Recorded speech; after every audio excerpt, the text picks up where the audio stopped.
কি পরিমাণ যুবক আজকে অনলাইনে জুয়া খেলে, প্রতিদিন লক্ষ লক্ষ যুবক। আপনারা বাবারা জানেনও না, এখন আর ওই কোনাকানিতে জুয়া খেলে না। এখন সবাই আপনার ঘরে, আপনার সন্তান পাশের রুমে সারা রাত অনলাইনে মোবাইলে হয় জুয়া খেলে, নয়তো নারীর উলঙ্গ ছবি দেখে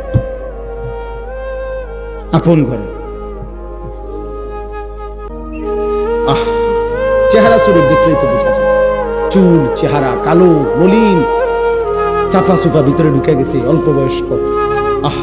দেখায় বুঝাই যায়, দিনের পর দিন এক ওয়াক্ত নামাজ নাই, একটা সেজদা নাই কপালে। অভিশপ্ত ওই চেহারা দেখলেই তো বোঝা যায়, অভিশপ্ত ওই চেহারা দেখলেই তো বোঝা যায়, বেনামাজির চেহারা দেখলেই চেনা যায়।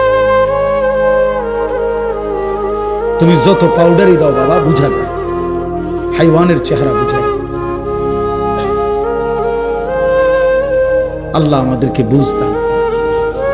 এই শেষ কথা হলো, এখন আমাদের প্রত্যেকের এটা, আমি যে আয়াতটা পড়ছি, এই আয়াতের মূল বক্তব্য কি? আল্লাহ তাআলা বলছেন, নারী কিংবা পুরুষ, পুরুষ কিংবা নারী, জওয়ান কিংবা বৃদ্ধ, কারো দ্বারাই যেন সমাজের মধ্যে, মুসলিম জনবসতিতে অশ্লীলতা, বেহায়াপনা, অসভ্যতা, নোংরামি যেন না ছড়ায়। যে নারী বেপর্দা, যে মেয়ে বেহায়া, যে মেয়ে চরিত্রহীন, যে মেয়ে মহিলা পর পুরুষকে নিজের শরীর যৌবন দেহ প্রদর্শন করে, হারাম কোনো সম্পর্ক করে, হারাম কোনো প্রেমের নামে অশ্লীলতা, ব্যভিচার, জিনা, অসভ্যতার নোংরামি করে। মনে রাখবেন, জিনা কিন্তু শুধু লজ্জাস্থানের অপকর্মকেই জিনা বলে না। জিনা হাতে ছুঁয়েলে কোনো ভিন নারী, সেটাকেও হাতের জিনা বলে। নবীজি বলছেন, চোখ দিয়ে কোনো ভিন নারী দেখলে এটাকে চোখের জিনা বলে। পাও দিয়ে কোনো ভিন নারীর সাথে হাঁটলে এটা পায়ের জিনা। কোনো অন্তর দিয়ে ভিন নারী সম্পর্কে কল্পনা চিন্তা ভাবনা করলে এটা অন্তরের জিনা। লজ্জাস্থান দিয়ে জিনা করলে সেটাও জিনা, লজ্জাস্থানের সবটাই জিনা। আল্লাহ তাআলা এই আয়াতের মধ্যে বলছে, যার দ্বারা জিনাকেই বলে অশ্লীলতা, অশ্লীলতাকেই বলে জিনা, ব্যভিচার।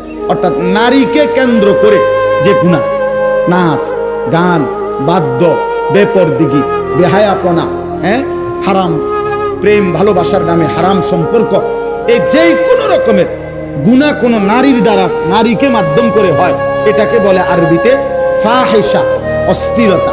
ফাহশা অশ্লীলতা, ফাওয়াহিশ অশ্লীলতা। এটা কোরআনে আল্লাহ বারবার নিষেধ করছে, বারবার। ওয়ালা তাকরাবুজ জিনা ইন্নাহু কানা ফাহিশা। আল্লাহ বলছে, জিনার কাছে যেও না, এটা ফাহিশা। ওয়ালা তাকরাবুল ফাওয়াহিশা মা যাহারা মিনহা ওয়া মা বাতান।